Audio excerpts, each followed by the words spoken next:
Welcome to Villa Valderrama Antique.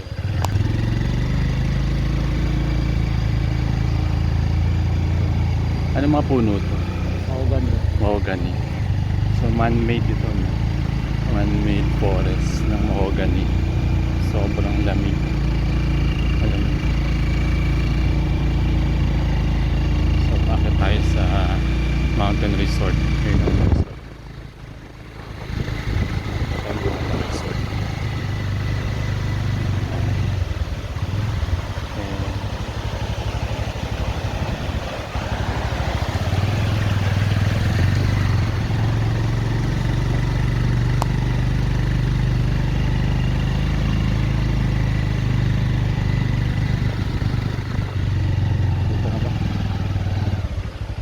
Guys, dito sa Villa Valderrama Antique.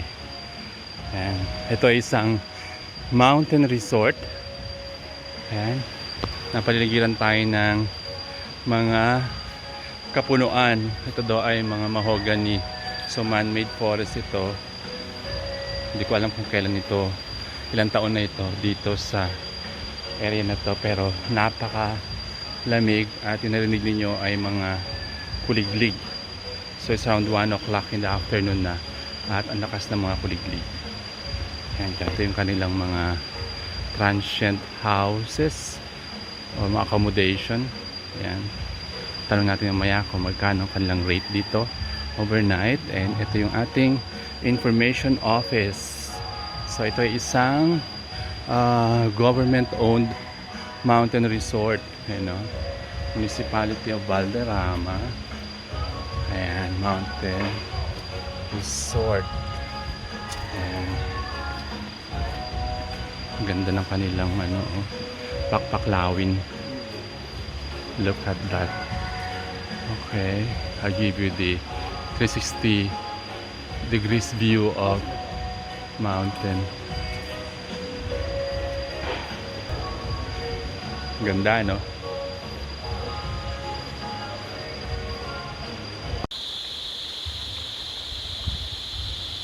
So, ayan guys, dito tayo sa Villa Valderrama Mountain Resort. At ito yung kanyang swimming pool dito. So, sabi ko kanina, this is a government-owned mountain resort. Kaya very minimal lang yung fee. So, kung kayo ay sightseeing lang dito, all you need to do is just to pay 50 pesos each for sightseeing. But if you want to experience yung kanilang mountain resort swimming pool, so you have to pay hindi ko alam magkano, tanong natin mamaya doon, pero affordable naman ito kasi nga ay government owned. So ito yung mga houses dito na pwede ninyong pagstayhan if you want to do overnight with your family or barkada. Ito yung kanilang pool at malinis naman, and ito surrounded kayo ng forest. It's really forest. And the last time I went here ay hindi pa ito functional. So ngayon ay pwede ng swimmingan. Look at that. Pero sa ngayon ay wala sila ganong guests kasi nga may pasok sa school na. Tayo ay nag side trip lang dito from Cafe Terraza. So it's nice. At tignan natin, uy, ang lamig ng tubig. Ang lamig kasi nga ang tubig dito ay spring water, talagang galing sa bundok.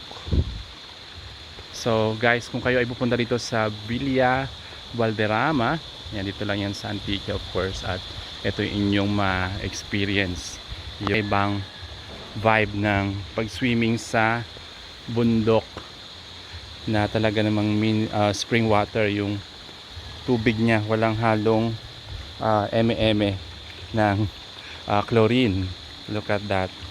Ayan. So kung meron mga parang kakaibang lumulutang yung mga dahon lang yan ng mga puno dito sa paligid. So very refreshing. Talaga namang nakaka-relax dito. Oh. Kaya kung meron kayong mapinagdaanan sa buhay, yan, punta kayo dito sa Villa Valderrama Antique. Yun lang guys. Thank you for watching Cruhay Antique. Akit tayo ngayon doon sa may isa pang swimming pool sa taas. Akitin natin. Ito pala yung kauna-unahang pool na meron sila dito.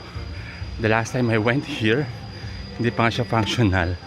Wala, I thought yun nasa baba kanina. Yun na yun, iba pala. So, tara akitin natin. Grabe guys. Kapoy pag-akit. Look at the view.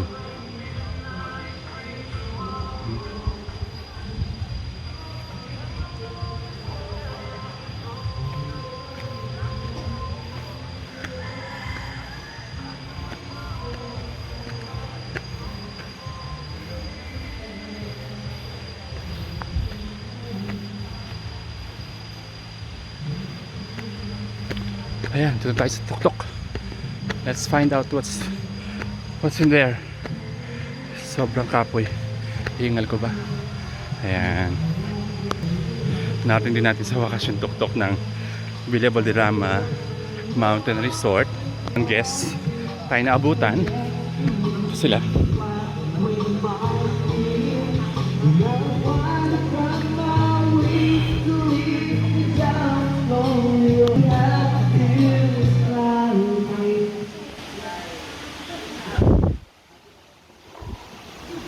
Look at that.